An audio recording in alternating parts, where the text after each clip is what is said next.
I'm enjoying this series that we're in, this series called Life as ... There are so many different ways of looking at life, so many different ways.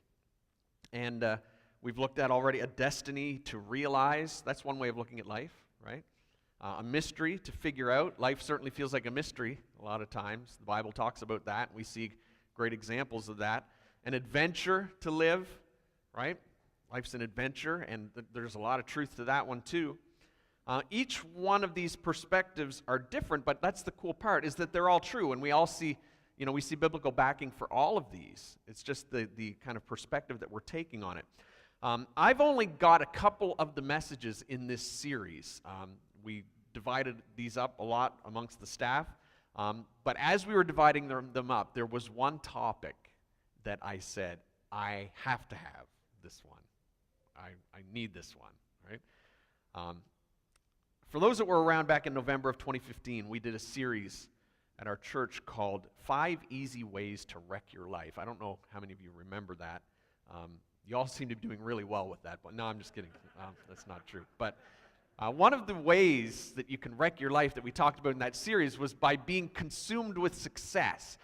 And in that message, I actually talked about, I kind of opened up and shared some information with you that, I struggle with this sometimes. I'm really, wired to want to succeed and a little too much.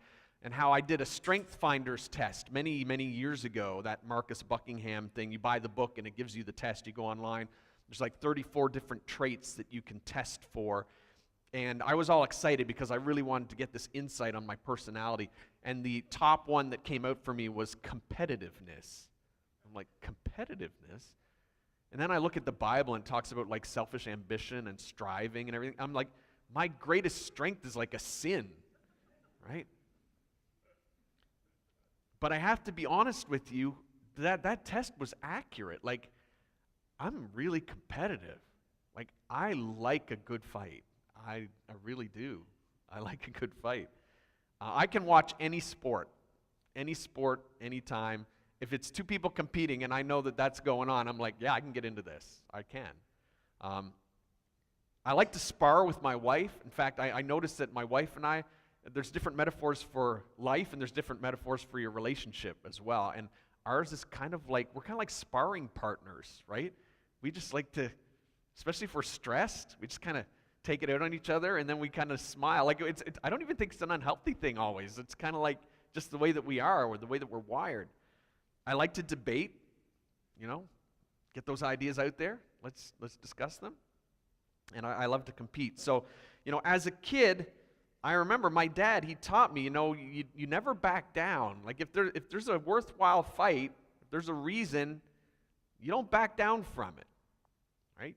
You stick there and you stand your ground. Let's say that his philosophy for handling bullies was a little different than what most kids are being taught in school today, okay? I'll leave it at that. It wasn't quite the same. And more than any other metaphor in this series, I have to say I resonate with this one, and here it is. Life as a battle to win. Life as a battle to win. Do you see life in this way? As a battle? Let's take a second and pray, and then we'll get into this topic. Father, I thank you for this series. I thank you for the richness of life, that you've made it so complex, so multifaceted. We can look week after week at different angles and see that life really is different things at different times and in different ways. And you help us with all of these things. In all of these different paradigms that we're looking at, we see biblical examples of how these things are true. And today, I think people are going to perhaps be surprised to see just how much the Bible backs up this idea that life is a fight. It's a battle to be won. And so I pray, Lord, as we look at this morning, that you would open up our hearts and our minds and allow us to see what your word is saying, and that we would be encouraged, and that this would be something that would enrich our lives as we incorporate it into all of the things that life is. In Jesus' name. Amen. We live in a very coddled, bubble-wrapped sort of world today in 2018. We tend to stay away from anything that talks about fighting. We call everything violence today, and I understand the motivation for that, but I have to be honest with you, not everything is violence. Not every bit of force that is used in the world is violence. Violence is defined as an overuse of force. Sometimes force, is required and it's necessary. We teach our kids that fighting never solved anything, right? Maybe many of us have said it, at different times to our kids. And yet, when you look at the Bible, you see everything that you say, you need to compare it with this book, because you hear things and often you absorb them and they become part of your truth system, but you always got to come back to this. And if you look at Ecclesiastes chapter 3, you'll see that it says that there is actually a time to love and a time to hate, a time for war and a time for peace. There's a time for a battle, for a fight. One quote that I read on the internet in regard to this says, "Except for ending slavery, fascism, Nazism, and communism, war never solved anything." And that's an interesting perspective. Obviously, that's very oversimplified. But you know what? There is a debate to be had over what we should fight over or not, and how we should go about doing that if we determine that it's the right time. Christians need to realize that fighting is actually all through the Bible. It's all through there, guys. I don't know if you've read this. There's a lot of fighting in this book, okay? I did a little search, and just in the NIV version, the word fight or some variation of fight, 188 times it shows up in the Bible. It's all through it. The Old Testament is full of war. The New Testament is full of metaphors for war. It's all through there, of battling. The words fight, battle, victory, struggle, overcome, conqueror, war, soldier in the New Testament, all of those are used multiple times in the New Testament. It is a recurring theme in the New Testament. But Christians have fallen into the oversimplified stance that the world tends to take on these things. Even passages that are fairly common that we should understand and that we should study out, things like Jesus teaching to turn the other cheek, I think have been misunderstood by a lot of Christians. I've shared the story before, maybe you've heard it, but let me tell it to you again. Many years ago, my daughter Emma was in school, and they were teaching about bullying.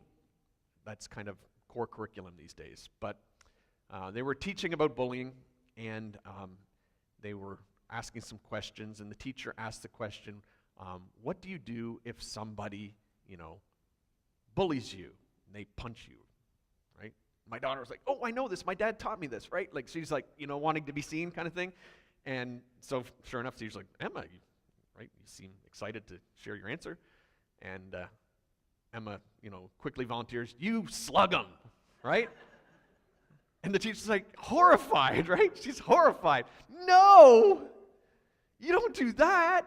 And then she said something. She said, "That makes you a bully too." Now, Dad at that point, upon hearing the story, was not really happy, because I'm just telling you, that's inaccurate. It's inaccurate.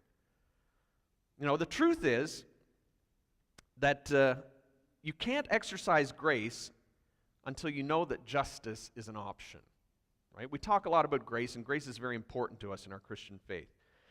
But a child who fights back is not a bully. In fact, no law in the land would ever condemn my daughter for defending herself against a bully, for using reasonable force for someone that was bullying her. And the same is true in anything. People break into your house, there's a reasonable amount of force that you can use. Every law in every land pretty well will back you up on that, because it's just. That's justice. The Bible is not against justice. You see, when Jesus was speaking about turning the other cheek, he was speaking to an adult crowd, and he was talking to them on a personal level. He wasn't talking about governments. He was talking about it on a personal level, and he was teaching that when you are personally wrong, that grace is a powerful option for you, and he encourages you to use it. Now think about this. This is just a point of logic. We are not obliged to offer grace, right? You're not obliged to offer grace. If you were obliged to offer it, it wouldn't be grace anymore. Because the definition of grace is that it's a gift. You can't force someone to give a gift. Give a gift to your sister, right? It's not a gift anymore. And so you're not obliged. Jesus was giving us an invitation. He was showing us a very powerful thing called grace that we can choose to use.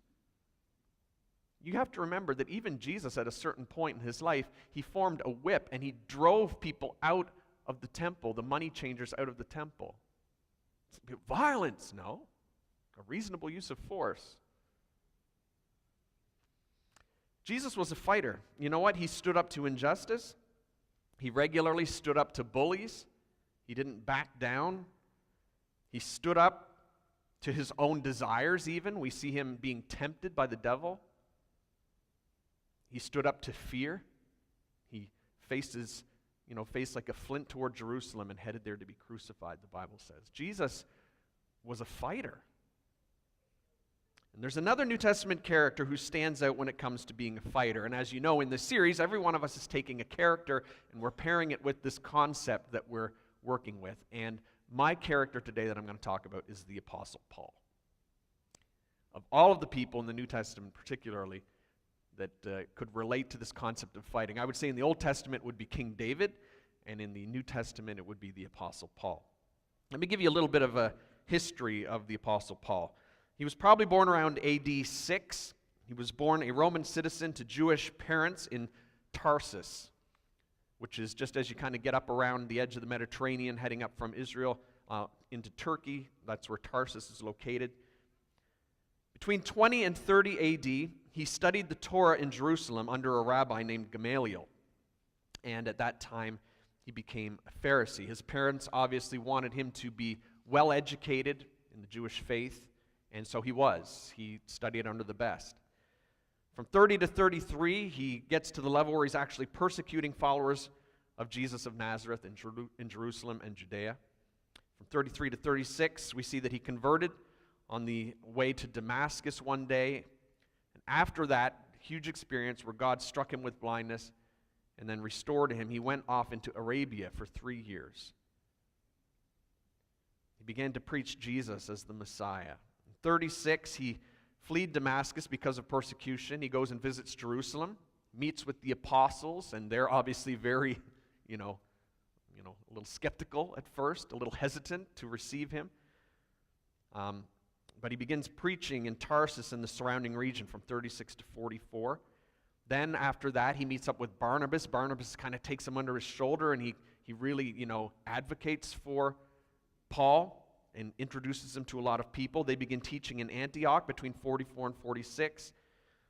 In 46 AD, Barnabas visits Jerusalem, and they bring a famine relief offering there to Jerusalem, and Paul is a part of that as well.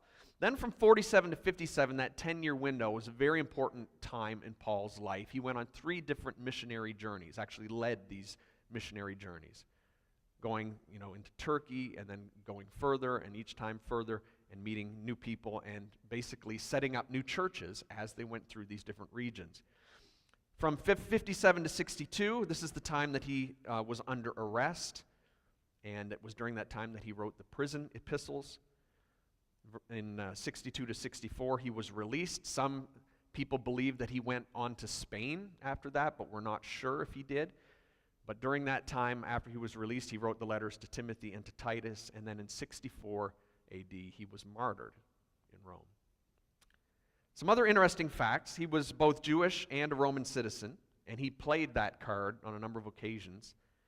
He was a Pharisee. He persecuted the church zealously. You've got to think about this. He was brought up as a very, strong Jew and a Pharisee, and, the Christian faith would have threatened everything that he held dear. And he wanted to destroy it, and he was working hard at it. But then when he converted, he began to establish the church. He took the gospel of Jesus to the Gentile world, and by all accounts, he was a fighter. In fact, what I want you to do right now, I want you, if you have your Bible, turn to 2 Corinthians chapter 11 and take a look, because you may not be aware just how much of a fighter Paul was. 2 Corinthians chapter 11, I just want to read a little passage here that talks about what the life of Paul looked like. You say, what was his life actually like? Well, we get a pretty good snapshot here. We'll actually back up a little bit, start at halfway through verse 21. He says, what anyone else dares to boast about, I'm speaking as a fool. He said, I'm kind of speaking off the cuff here. I also dare to boast about. Are they Hebrews? So am I. Are they Israelites? So am I. Are they Abraham's descendants? Me too. Are they servants of Christ? And again, he says, I'm out of my mind to talk like this. He says, I am more. You say you're a servant of Christ? He's like, I am even more. And so he knows he's kind of, speaking like he's bragging here. He says, I have worked much harder, been in prison more frequently, been flogged more severely, and been exposed to death again and again. 5 times I received from the Jews the 40 lashes minus 1. 3 times I was beaten with rods. Once I was stoned. 3 times I was shipwrecked. I spent a night and a day in the open sea. I have been constantly on the move. I have been in danger from rivers, in danger from bandits, in danger from my own countrymen, in danger from Gentiles, in danger in the city, in danger in the country, in danger at sea, and in danger from false brothers. I have labored and toiled and have often gone without sleep. I have known hunger and thirst and have often gone without food. I have been cold and naked. Besides everything else, I face daily the pressure of my concern for all of the churches. Who is weak and I do not feel it? Who is led into sin and I do not inwardly burn, he says. Guys, that was the life of Paul in a nutshell. If there's anything that we can see, or he knew what it was to be in a battle. When Paul woke up every day, he knew that he was in a battle. He was a fighter. One thing that didn't get added to his list was his own martyrdom. According to most ancient historians, they agree that he was actually beheaded under Nero in Rome in 64 AD. Guys, I have to be honest. I believe that the North American church has lost its vision of what it means to be a follower of Jesus. You've heard me say this before. I think we've lost our vision of what it means. The life of Jesus and all of his early followers was filled with hardship. I might have to convince you standing here today that life is a battle to be won, but if you talked with anybody in the early church, you didn't have to convince them of that. It was an obvious fact. Everybody knew that that's what it meant to be a Christian. Paul fought against the Jews. He fought against the Romans. He fought against the Judaizers who were fellow Christians. He fought against the elements. He fought against sickness. He fought against heretics that were bringing false teaching into the church. He fought against having no money. He fought against being hungry and thirsty. He fought against all of the worry that he was feeling all of the time for the well-being of these churches that he started. They were on his mind constantly. He was in a battle every day, every moment of his life. We can only imagine the amount of fight that was in this man. The history records say that he wasn't a big man, but like they say, it's not the size of the dog, it's the size of the fight in the dog, right? And he had a lot of it. I cannot help but think, and it makes me sad to say it, but I can't help but think that Paul would be embarrassed of us. You ever think about that? What would Paul think of us if he came and he saw the way that we live our Christian life and how it's going for us? I think he would at least be very confused. I think as he spent time and he understood, I think he'd probably lose his mind. You don't talk to people about Jesus? Why? He would say. You don't serve in any church? Why is that? You only attend meetings half the time? Why? You're not giving to mission work? Can I hear a good reason for that? Like Paul would lose his mind. Guys, if there's any silver lining to the direction that our culture is taking today, it's that maybe finally it will start to bring the fight out of the church in the positive sense, in the sense that the Bible talks about. We've had it so easy for so long. We take our faith for granted. We take Jesus for granted. We take our salvation for granted. We take all of the blessings that we experience from our faith for granted. We take our freedom for granted. And as the window starts to close, maybe as the window starts to close on these things, we will wake up and the fight will start coming out of us again. Guys, listen up. Life is a battle. There are winners and there are losers, and you need to fight to succeed in life. I don't care what you've been taught. I know everyone likes to pick on the millennials, right? It's not about participation trophies, guys. There are winners and there are losers. And some people are going to be rewarded for the way that they battle in this life. Every business person knows it, every athlete knows it, every parent knows it, and God knows it. There are winners and there are losers, and you need to fight. I want to take the rest of our time this morning to share with you, specifically, 10 things worth fighting for. You say, well, what is it I'm supposed to be fighting? And what do I fight for?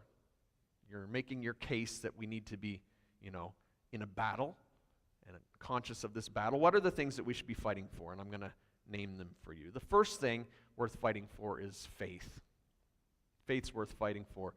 In 1 Timothy 1:18, all these verses I'm going to share, they're all from Paul himself. He says, Timothy, my son, I'm giving you this command in keeping with the prophecies once made about you, so that by recalling them you may fight the battle well. You see that language? Fight the battle. Life is a battle. Later, he says to Timothy in chapter 6, fight the good fight of the faith. Take hold of the eternal life to which you were called when you made your good confession in the presence of many witnesses. He says that path that you started on, keep on it. Keep fighting it. It's a fight. It's a battle. Fight the good fight. See, guys, the faith that we possess, it's precious. The faith that we possess, it comes from the mind of God himself. And this amazing eternal plan became embodied in Jesus, who came here, God in human flesh, who sacrificed his precious blood so that we can have this faith that we have, this gospel. 10 of the 11 apostles who followed Jesus were martyred so that we could have this message today. You ever think about that? Saints lived underground, were fed to lions, were tortured, were beheaded, were burned at the stake so that we can know the story of the glorious gospel of Jesus. Do you understand how precious this is? You need to read the Fox's Book of Martyrs sometime. It's really not dinner reading material. And actually hear the stories of people that lost their life for this. And then I ask the question, how are we passing it along, right? Are we giving our kids the impression that it's just another belief, it's one among many? It's nice, right? But not so essential. Is that really the message that we're passing on? Is that really what the apostles believed? How far down on your list of priorities is it? Guys, our faith is under attack in North America, and many Christians don't even have a clue. They need to get into the game. They need to get into the battle. In Ephesians chapter 6, Paul actually, the second half of that chapter, he goes into detail explaining just how much of a battle this is, and he uses graphic images. He was probably chained to a Roman guard when he wrote it. He says, finally, be strong in the Lord and in his mighty power. Put on the full armor of God so that you can take your stand against the devil's schemes. For our struggle is not against flesh and blood, but against the rulers, against the authorities, against the powers of this dark world, and against the spiritual forces of evil in the heavenly realms. Therefore, put on the full armor of God so that when the day of evil comes, you may be able to stand your ground, and after you have done everything, to stand. Guys, that's fighting words. Paul knew every day when he got up, he was going out into battle, and he needed to have his armor on, and if he didn't, he's going to get shot. He's going to take an arrow somewhere, and it's going to be all over. Guys, we need to fight for our faith. It is precious. It was handed down to us by people that paid for it with their blood. And we need to take it really seriously. It's worth fighting for. The second thing here is truth. You know, we live in a society that feeds us lies. In fact, the last 40 years in the West has kind of been this parade of lies that has come down to us. You know, lies about the validity of the Bible, lies about the origins of the earth and of mankind, lies about what's really right and wrong, lies about human nature, men and women. Like, it just goes on and on and on, the misinformation that's being pumped into our heads. And guys, we need to learn to fight for the truth. It's a battle. You're going to have to fight for the protection of your mind and of your kids' minds. In 2 Corinthians chapter 10, Paul, again, he says, for though we live in the world, we do not wage war as the world does. The weapons we fight with are not the weapons of the world. On the contrary, they have divine power to demolish strongholds. We demolish arguments and every pretension that sets itself up against the knowledge of God, and we take captive every thought to make it obedient to Christ. He says we rein in our thinking, and we submit it to the way that God thinks, because He defines what is true. And we don't let all of this other nonsense creep into our minds, and we protect the minds of our children because they're worth fighting for. I'm disheartened by the unwillingness of Christians to speak their mind today. Where are the Christians that are willing to speak up? I know we've talked so long about being gracious and being gentle and being kind, and I get it. That's important. I'm not saying that we shouldn't, but we got to open our mouths, guys. We've got to speak up at some point. We're not using physical weapons like Paul says, but we need to break down these falsehoods. We need to start opening our mouths. We need to start engaging with our friends and actually telling them the things that we believe. We need to start having a voice. When people start spewing nonsense on the radio, call up and join in on that conversation. If it's a forum online or on Facebook or whatever, speak up and tell people graciously, gently, but tell them what you believe. When you hear your kids coming home with nonsense from their school teachers, many of whom don't even believe the stuff that they're peddling on our kids, but they're forced to teach it because they don't want to lose their job, you need to speak up and tell them that's not right. You don't even believe this stuff. And you're going to tell my kid that this is how it is? You need to challenge the school principal and pay them a visit and say, no, we don't just go along with this stuff. We need to challenge our politicians and the things that they're pushing on us. Again, the truth is always to be given in love, and we need to do it in love. We need to get control. I have to remind myself of this because I can get worked up. You've noticed, right? But we have to do it in love and be gentle. And we understand that people won't agree until Jesus actually changes their heart on these things. So we need to be gracious, but we do have to have a voice. I mean, it was Paul that says, how will they believe unless someone tells them? Again, a very simple point of logic. The third thing that's worth fighting for is freedom. Hopefully by now you've all received an email from me. Last week, in case you're not aware, over 60 local faith and nonprofit leaders met at the Pentecostal Assemblies of Canada office in Meadowvale. And we were gathering to protect our freedom. Again, for those that are not aware, the government is now requiring some stuff for the summer jobs internships that have been offered for years. Our church has taken advantage of them over the years, had many interns that have come, have served in the church, served in youth programs, in and outside the church, done a lot of great stuff in the community. And we benefit a lot from these internships, and it's for all nonprofit organizations. But this year, the government decided to add to it an attestation, where the only way you can get this money is if you sign off saying that you respect all of these different rights, some of which are under the charter, but everything including, things that would relate to gay rights, that would relate to transgender rights, and these kinds of things. But then also they said, and other rights, including the reproductive rights of women, which isn't even in the charter, by the way. They're basically saying that you have to respect a pro-choice abortion position.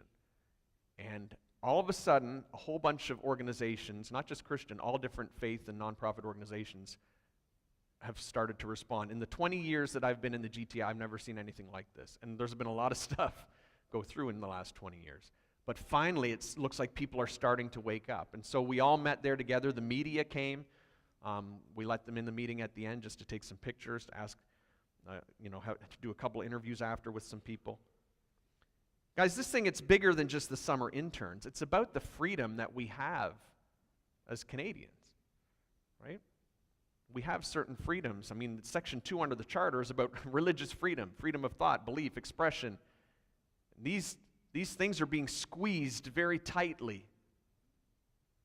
Freedom is worth fighting for, because what's happening is discrimination. It's ideological bullying. It's totalitarianism. It's saying if you don't agree with what the government's position is on this, then get out of the way. We do not impose our views, neither should the government impose its views on us. Government does not exist for that purpose. It exists to make sure that everybody has freedom. and that we can get along as we enjoy that freedom. And so people are mobilizing. I want everyone to pray that this attestation is repealed. I want everyone to be praying for that. And I want you to write to your MP, find out who they are, and write them a letter. Tell them this is not okay. Guys, if you refuse to fight for freedom, you may well wake up one day and discover that you are a slave. And we don't believe as Christians in, violence, but we believe in, passive resistance. And we can resist, and we can use the things that the Bible gives us. The freedoms that we have in our society, we need to take advantage of the freedoms that we have and speak up where we have a voice. Because if we would just remain silent, I'm telling you, those freedoms will be gone. Our kids will not know what they are. Paul had people who tried to take away Christian freedom from him and the Christians of his time as well. And he fought them. In Galatians chapter 4, it says, "Those Judaizers are zealous to win you over, but for no good. What they want is to alienate you from us so that you may have zeal for them." He said, there's a battle going on. These guys are trying to get control of your minds. They're trying to enslave you to this old legal system that you used to be a part of, but the gospel of Christ has freed you from it. And Paul would have nothing to do with it. Paul spoke up. And he resisted. Freedom's worth fighting for. Fourth thing is justice. Justice is worth fighting for. As Christians, we need to step up and we need to fight injustice everywhere that we see it. We need to lead the way in showing love and mercy to those that are weak, to those that are vulnerable, to those that have been, hurt and abused and continue to go through cycles of hurt. Guys, we can't just entrust government to take care of people in these things. A faceless system. That's not what the Bible is showing us. It's saying that we are the salt of the earth, the light. We're supposed to be the ones that help. We're the hands and feet of God. And so we need to spot the hurting. We need to serve the hurting. We need to secure the hurting. We've talked about that many times at Renew. Whether it's here in our own community or around the world. I was actually made aware of an opportunity, for those that are wondering.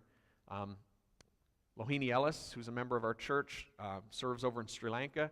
She contacted me just last week and said that she's looking for an intern to go over to Sri Lanka, at least I think for a few months, to serve children, a lot of orphan children, women, many that have suffered abuse. What a great opportunity. If you're interested, come and let me know. We'll connect you. These are the kinds of opportunities that we have. The world's shrunk, and we have amazing opportunity to fight injustice, guys. We have that opportunity. It's a fight. The fifth thing is life. Life is worth fighting for. We help other people because we value life. All life. We believe that all life is made in God's image, right? Humans are made in God's image, and we're precious, of infinite value.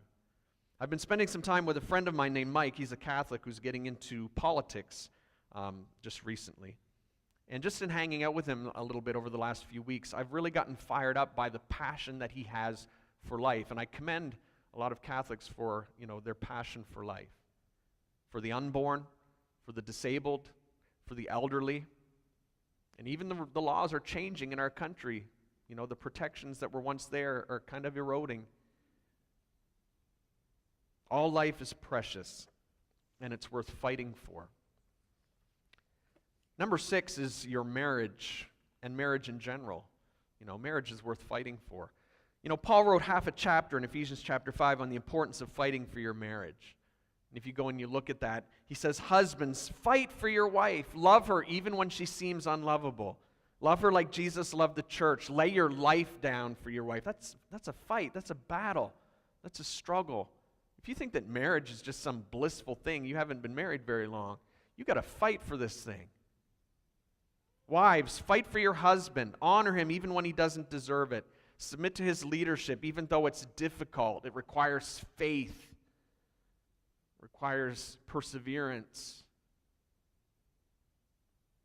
A little reminder, February 9th to 10th, couples retreat, the crazy cycle, right? It's a fight, right? You haven't figured this out. You need to learn to fight fair, you need to learn to fight effectively, and you need to learn to fight together, not against each other. And that's what we're going to be talking about. You know what? I make the retreat automatic. You may not realize this, but for years, the staff, we've paid our own way to go to these retreats. This is not something that's covered for us. We go, we make it automatic because we value marriage, and we fight for it. And we want you to follow our example. Guys, this is a very small but powerful investment. You can waste a whole lot more money when your marriage goes south than spending some money on a retreat. And so I encourage you to come. The older I get, the clearer I see that it's not a given that any marriage is just going to survive. The older I get, I see, wow, marriages that are ending, not just after, like it used to be like after 7 years, right, the 7-year itch. Now it's like after 20 years, 30 years, 40 years. I'm like, what, really? It's a fight, guys. Your kids are worth fighting for. I wish I had more time to really get into this one this morning, but I believe the negligence of our kids is an epidemic in North America today. I believe that we're sacrificing our children for our lifestyle in general. My heart breaks for kids. Parents are working long hours, and I get it. Like it's expensive to live in many of our cities. It's just very difficult. I believe that there's bigger things at play. I believe that the evil one is working in very complex and macro kind of ways to make this difficult for us. But schools have stopped providing a lot of the extracurricular activities that they used to. Our kids are paying the price. So many of them are home after school. They've got no one with them. There's so much time on their hands and so much evil that's accessible to them. Guys, we need to fight for them. We need to fight materialism. We need to say, you know what? I've got enough stuff, and even if I want more stuff, my kid's more valuable than stuff. We need to fight the pride of career and those that devalue the family, right? Say, oh, career is so much more important. No, it's not. You're bringing living human beings into the world. Be there for them. Make whatever sacrifices you need to make. Eat Cheerios for the next 20 years, but be there for your kids. Fight for them. Our kids are so screwed up. Have you noticed? Look around, people. They're messed up. Another suicide last week in Milton. It's got to stop.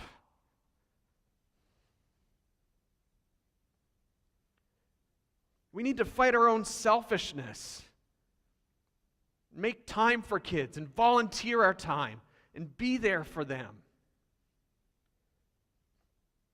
We need to do whatever it takes to be there with them through their formative years. What's more valuable than that? The 8th thing that we need to fight for is our integrity. And you need to fight for that. Everywhere we look, people are blowing up their reputation. Have you noticed this? Everywhere you look. Every day I open my laptop and I look, and it's like a whole new bunch of people that have just blown up their reputation. Paul said living a respectable life was something that you had to fight to win. Look at what he says in 1 Thessalonians chapter 4. Again, it's Paul speaking. He says, so that your daily life may win the respect of outsiders, so that you will not be dependent on anybody. You see that? Your reputation is something you need to fight for. There's a battle. You can win that battle of having a good reputation. And Paul took this very seriously. In 1 Corinthians 9, he says, therefore, I do not run like someone running aimlessly. I do not fight like a boxer beating the air. No, I strike a blow to my body and I make it my slave so that after I have preached to others, I myself will not be disqualified for the prize. This is how Paul lived his life. When it came to his integrity, Paul said, I don't just shadow box when it comes to this. I go into full training and I make my body my slave. I take my desires and I fight them with everything that I have.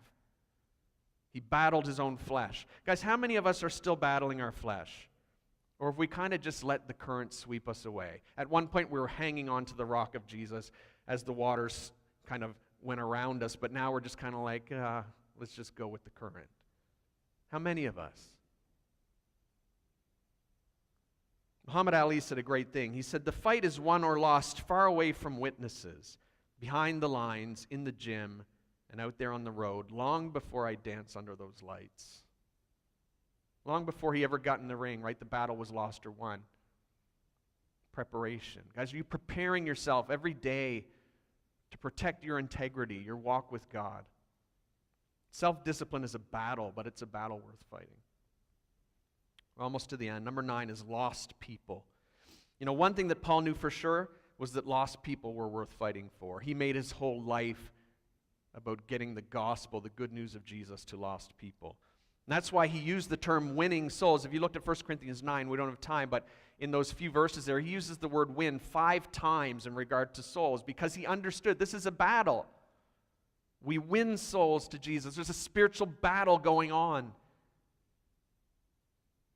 Guys, there's a battle being waged for the souls of men and women in the GTA, and Satan has blinded the minds of unbelievers so they cannot see the light of the glorious gospel. And we need to pray through those barriers. We need to fight through those barriers. We need to persist and persevere. The dark spiritual forces are working to keep people enslaved. Won't you fight for them? We talk a lot at Renew about missional living. That's what we're talking about. That people are valuable. They're made in God's image. And they're on a path of destruction far away from Him unless somebody opens their mouth and shares the truth with them. I'm so encouraged by the Renew groups that are starting to get it. We need to dig in and we need to make the sacrifices necessary to fight for our neighbors and our neighborhoods.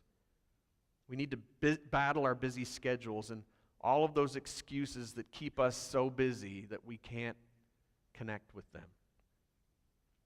The last one is this: your purpose is worth fighting for. You know, Paul was a fighter, and you see the sense of purpose that he lived with every day. As you read his writings in the New Testament, you just get the impression, wow, this guy was a fighter extraordinaire. He knew he was in a battle. In Philippians chapter 3, look at what he says. He says, I press on toward the goal to win the prize for which God has called me heavenward in Christ Jesus. He was always pressing, like a good athlete that's always straining to get better. Paul's life inspires me because he never lost that vision of fulfilling his purpose. You know what? Even as he neared death, he never lost that theme. Even right up to his last days. He's writing a letter to Timothy. He knows he's going to die soon. And look at what he says in 2 Timothy 4. He says, I have fought the good fight. I have finished the race. I have kept the faith. I've fought the good fight. It's a battle. Guys, there's a lot of ways of looking at life, but I can tell you, none of them are more true than this. Life is a battle to be won, and some of us are coasting, or we're sitting in the shadows, hiding out. Maybe we're sitting on the sideline. We need to get in the game. We think when we do this, we think that we're saving our life, but we're actually losing it, is what Jesus said. And that when you lose your life for the battle, that's when you find it. Vince Lombardi, the amazing football coach, said, I firmly believe that any man's finest hour, the greatest fulfillment of all that he holds dear, is that moment when he has worked his heart out in a good cause and lies exhausted on the field of battle, victorious. That's a great quote. You see, you think you're saving your life by playing it safe, but you're not. You're missing life when you play it safe. Because life is a battle to be fought. And if you want glory in your life, you need to fight these battles. All 10 of these and more that I've talked about this morning. You need to fight these battles and taste the glory that God is trying to give to you. Guys, battles make us better. Paul told us, take hold of that for which Christ has taken hold of you. Take hold of it. Press toward the goal and win the prize that God has reserved for you. Guys, my prayer for you this week is just these 3 words. I want you to find your fight. That's what I want you to do. If you take home 3 words, take those 3 home. I want you to find your fight this week. I want you to sit down and think about, if you've been taking notes, think about the ones that I've read. I want you to think of other ones. I want you to identify, what are the battles I need to be fighting on a daily basis? And I want you to commit all over in a new way to Jesus. I'm going to fight these battles. I'm going to fight the battle of my flesh. I'm going to fight the battle for my kids and for my marriage. I'm going to fight the battle for truth. I'm going to fight to bring the truth to lost people. What are the fights that you've just been coasting on? Be intentional. Life's a battle.